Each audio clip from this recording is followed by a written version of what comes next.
The lie is over. The last season told you a story about victory, about corners turned, about monsters finally caged. Forget it. The first teaser for The Boys season 5 doesn't continue that story. It burns it to the ground. What's rising from the ashes isn't a battle for America's soul. It's a funeral for the entire world. And Homelander isn't just attending, he's giving the eulogy. Let's be clear from the first chilling frame. Butcher failed. Homelander won. The puppet president is a joke everyone's too terrified to laugh at. The United States is now a nation draped in Homelander's cape, his symbol stamped on uniforms, his ideology the only law. The teaser shows us the brutal reality of this new order, not through speeches, but through stark, terrifying imagery. We see the aftermath of what can only be called a compliance campaign, a battlefield littered not with soldiers, but with citizens. The private prisons run by Tech Knight aren't for criminals, they're gulags for anyone branded a renegade. And in one of the most heartbreaking reveals, we find Hughie locked inside one.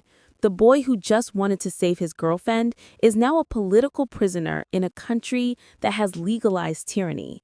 This is the foundation of season 5. The fight is no longer to expose Vought or topple a corrupt superhero. The fight is a desperate, nearly hopeless resistance against the full-blown fascist state, where the God King wears a white cape and a smile for the cameras.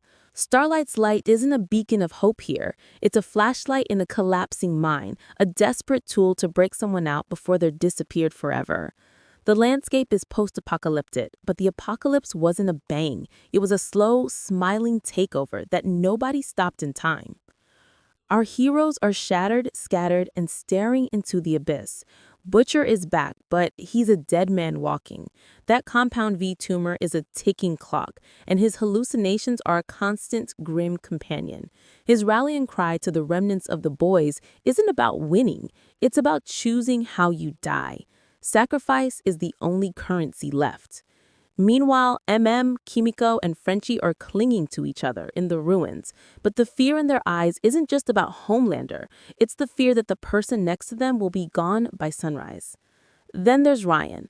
The teaser gives us a terrifying glimpse of him unleashing his power, his face a mask of confused rage.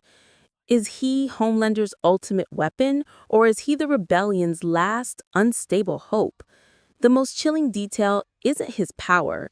It's a single shot of Homelander's suit, seemingly scarred by heat vision that isn't his own.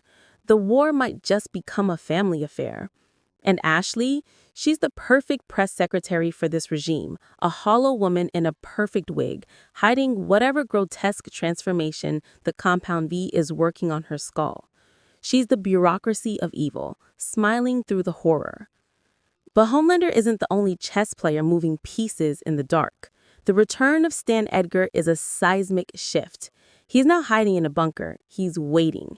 He always played the long game, and with Homelander's chaotic role destabilizing everything, Edgar sees his opening to reclaim his empire. He represents a different kind of threat. Cold corporate control versus Homelander's psychotic cult of personality reign. Then there's Sage. She's not just CEO, she's the architect. Her phase 2 is now in full, terrifying effect. Remember her plan? Not to stop Homelander, but to let him burn everything down so he can be worshipped as the one who rises from the ashes.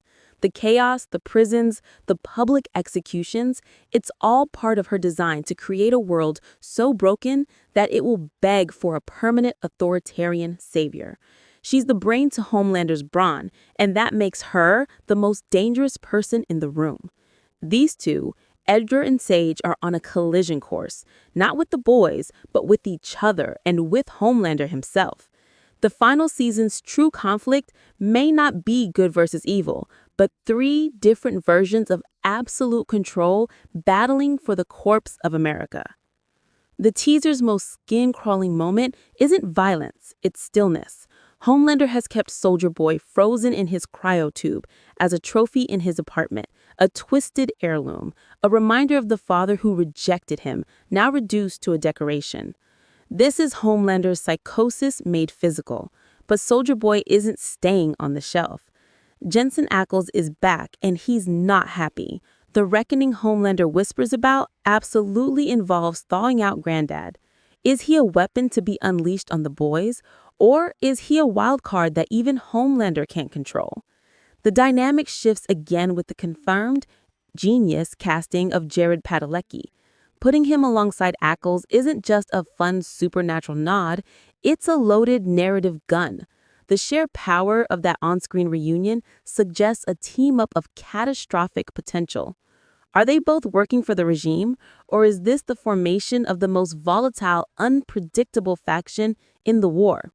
Their presence changes the entire power calculus. They're soups from a different, brutally simple era, thrown into Homelander's modern media circus of tyranny. They're not just characters, they're a force of narrative chaos. So, where does this leave us for the final season? The pieces are set for an all-out war with 3, maybe 4 factions. Homelander's regime, Sage's calculated machinations, Stan Edgar's corporate counter-coup, and the scattered, dying resistance of the boys. The teaser is scored to renegade for a reason. Everyone is an outlaw now. The conflict has exploded beyond good guys versus bad soups. It's a free-for-all for the future. The Gen V kids are in the mix, ready to bring their own trauma and power to the fight. We see glimpses of the brutal scale, a A-Train as a weaponized prison guard, the deep drowning in literal and moral pollution, and Homelander in a field screaming his rage at the heavens, completely unhinged. This season won't be about finding a clever way to win. It's about what you're willing to burn down to deny absolute victory to the other side. Butcher is out of time, Hughie is out of hope, and Homelander is out of his mind. The only guarantee the teaser gives us is that this ends in fire. The question is, who will be left standing in the ashes? The final shot isn't a hero. It's a dictator alone in the rain, having finally gotten everything he ever wanted and realizing it will never, ever be enough. The end begins now.